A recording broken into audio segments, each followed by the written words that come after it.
When did you realize that you're good at this and that you were gonna make money? I like still don't really have that. It was like, I feel very lucky that I was able just to be brought up in this way. We're like, okay, we're making edits on YouTube. Oh, all right, now you have a Grand Prix star. It's all just been these things that happen so quickly that I never really even processed. To be honest, I really don't know where I would be without snowboarding. Like, I'm so lucky that this is an occupation and I'm able to do this because I ain't got no high school education, so I'm really riding this one out.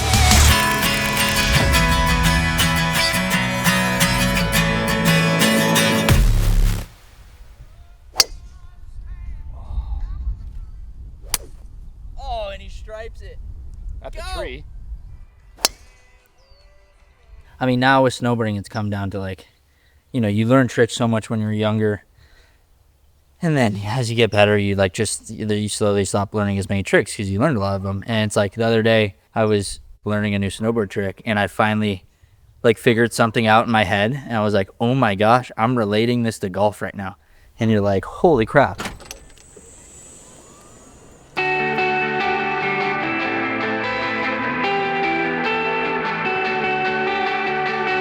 I was born in Cleveland, Ohio. I grew up there until I was about 7. Cleveland to me, I mean, when I think about it, honestly, I just think about family.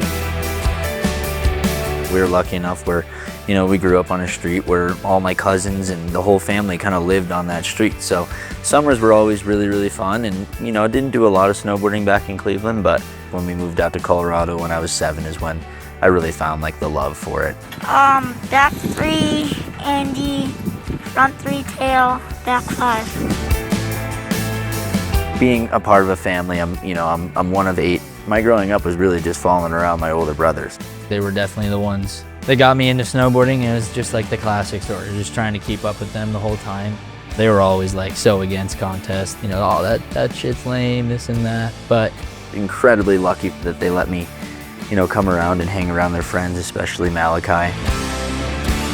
I really grew up basically as him being a father figure. Loose parenting, but very loving for sure. They come just let us have as much fun as we could find, like whatever we like to do, they supported fully. Kai, he grew up the same way as me. He wanted to become a professional snowboarder. Unfortunately, injuries held him back kind of his whole life, and he found his niche of being the tech guy, picking up the camera. I bought a camera and went to the mountain and filmed all of our friends and read, and now that's what I do for a living. And ever since then, we've been traveling together. So yeah, it's awesome. I mean, I wouldn't change it for the world. my dad always talks about it now. Damn, I miss the times when you were crawling at my knees to go to the skate park. Yeah, like, give me a high five. Growing up, I had a ton of energy. Every minute I was awake, it was, you know, going crazy, skateboarding, snowboarding, tons of energy, and then crashing out. For me, when I look back on it, it really just feels like a childhood, you know? It wasn't like I was training or whatever. It was just like I'm just hanging out with my brothers and I'm snowboarding, and then it just kind of turned into something. It was a heavy enjoy yourself, but make sure you have a goal in mind kind of mindset. All right, what you got running here? This is my new pro model snowboard. It's like a Cleveland-based board. This is one of the bridges there, and then these are the streets of Cleveland. You know, this is like a milestone in my career to get a pro model, and I have to like give it back to Cleveland. Yeah, I'm looking for it. It's a whole new aspect for me in snowboarding is like signature products, and it was hard to do, and I'm looking forward to doing more.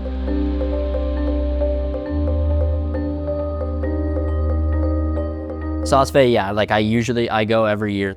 I love it just because by the time December comes around, it feels like you're already midway through your season and you kind of got all your tricks and you feel super good.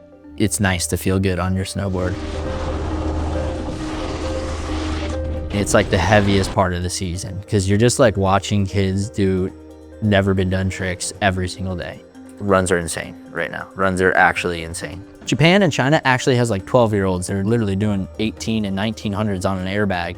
I've never been a leader on the forefront of tricks. I've always been a follower. I always feel like I'm one step behind. I'll be like, oh shoot, 1440s are the tricks.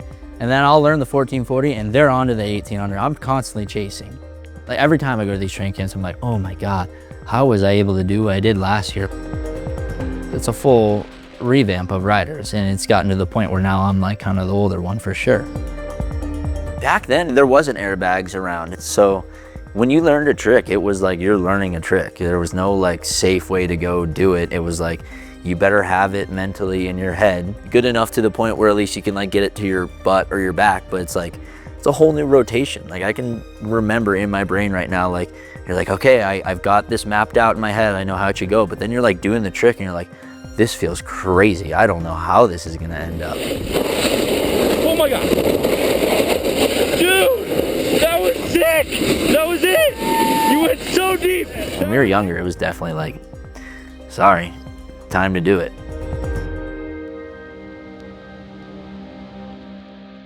The Olympics for us in slopestyle didn't come around till 2014. So prior to that, there wasn't a US team. So it was like one of those things where it was kind of talk around town that there might be this rookie team started, and the whole time you just kind of had your fingers crossed that you were gonna make it.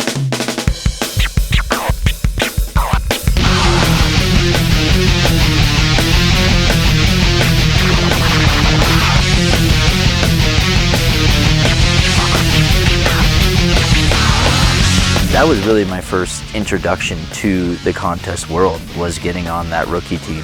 And it was really sweet. I mean, being on a team like that with, I think it was like 6 or 7 of us, and it was like we all instantly became best friends, and we were menaces traveling around the world.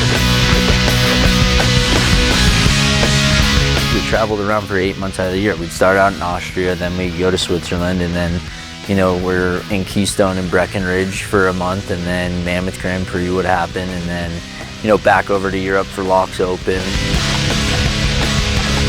When we go over there, we were 14, 15 years old, and like, we're constantly in trouble with the coaches. It was some of the most incredible memories of my life.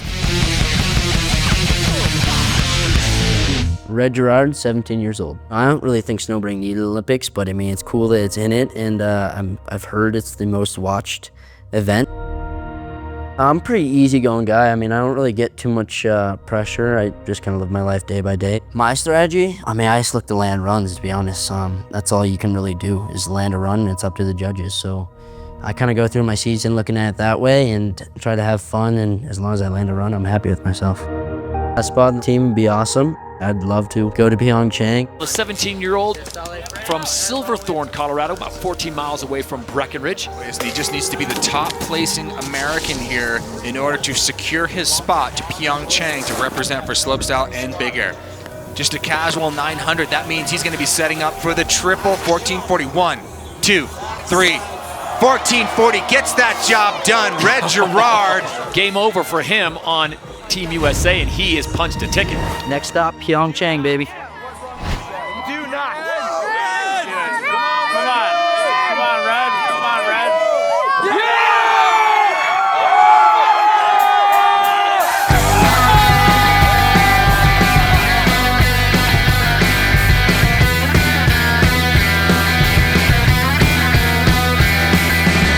No matter what, like, it definitely changed my life. I went into that Olympics not knowing what the Olympics really were, not knowing like why they were bigger than the X Games or what was so much different about this event. And then winning it, I learned really quickly how big it was, and definitely my life changed, and it put my snowboarding on a whole new like spectrum.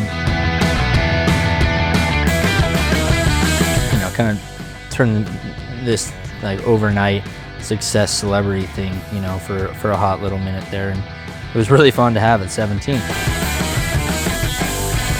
Like I remember like right when it happened, like kind of seeing my mom like tearing up and my dad, like emotional, like it almost like spooked me a little bit, and I was taken back. Like I've never seen my dad so happy before, and I remember like the feeling that like, whoa, this is like bigger than any other thing that I've ever done. I think I got like the taste for winning, at 17, and I was able to keep it going and get podiums and do all that. So I think that changed my drive for contests. Slopestyle, the score comes in. How about that? 93.25. Red Gerard, take it back. It's like such an addictive feeling. You just want to keep doing better and better and better and better. In my head, it's not like I don't picture myself going there and like holding the gold medal. I picture myself going there and landing the run that I have planned to do. The reigning Olympic gold medalist, Red Gerard. There's no better feeling than like landing a slopestyle run that you took so much time in the off season, like building up this run, and like it's the best thing in the world. And it's a 93, so Red Gerard is the new leader.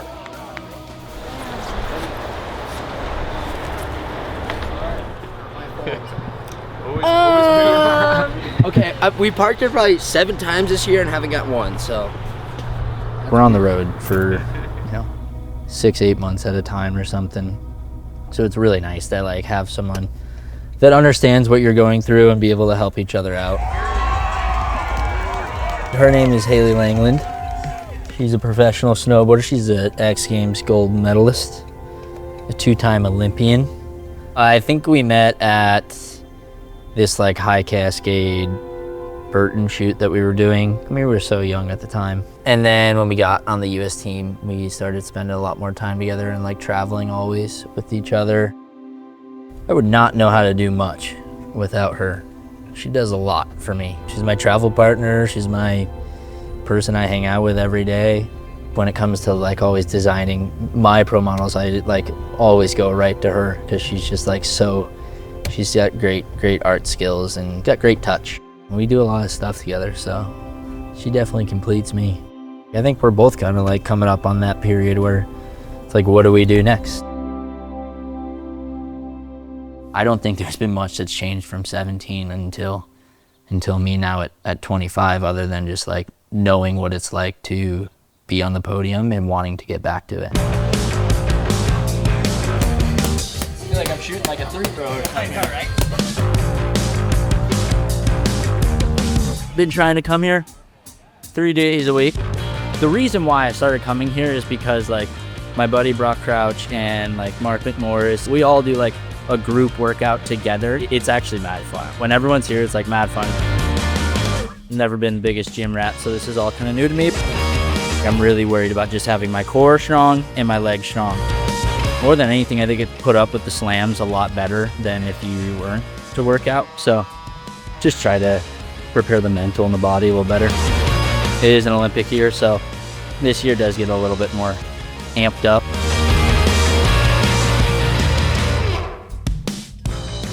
Where does 2022 sit with you? 2018, I didn't know what the Olympics was. I didn't know anything about it or anything like that. And then you look at 2022 and I couldn't have been more mentally ready and physically ready in my life, It just sucks. At that time, that was the best I've snowboarded in my career. I've never felt that good on my board before. Unfortunately, the sport that I chose is, a judge sport. You land your run, you sit there and you're like, all right, judges, don't me today.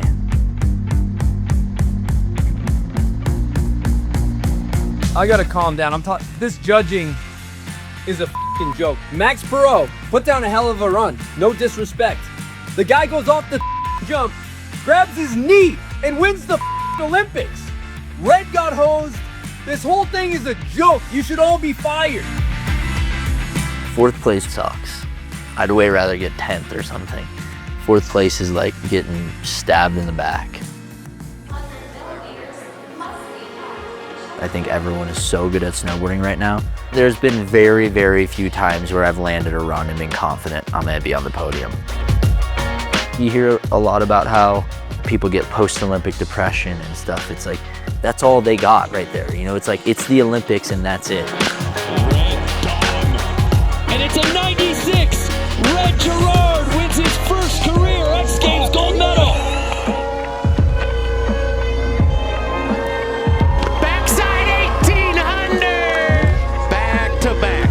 Red Gerard will defend his gold medal. We're so lucky in snowboarding that for 99% of us, it is not a job for us, and we have so many different avenues. The contest is a great way to make money as a snowboarder and kind of get your name out there, but filming and putting out video parts and showing who you are as a snowboarder and your actual style is what you're remembered for.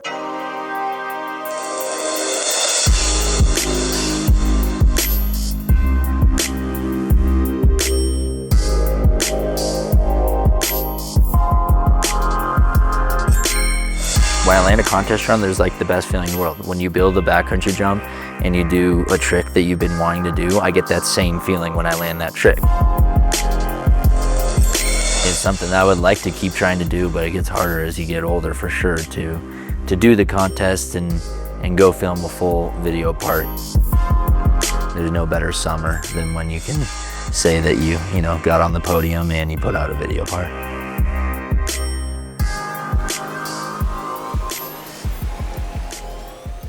We're in South Oceanside right now. The reason why I came here is just like all my brothers were living down here at the time, and it was an easy place for me to go on my off season. I've been so lucky to be able to like have the career that I've had and been able to like share it with my brother Malachi as well. Just him in my corner, I wouldn't be where I'm at all today. I mean, the dude is constantly helping me out over and over and over again, whether it's putting me in check when I'm a dickhead or whether it's helping me out with an Instagram post. I mean, he's just there always for me. The way that me and Kai grew up, our parents were always just like, you know, pushing that into our brain that we're in a great situation, even when it's really bad, you know, it's awesome. I think it's natural as you get older, you start thinking more about what you want to do after snowboarding. Really, the whole time you're just chasing feelings. You're thriving to get that buzz again, to get that high again. And look back at your season and you're just like, I did it.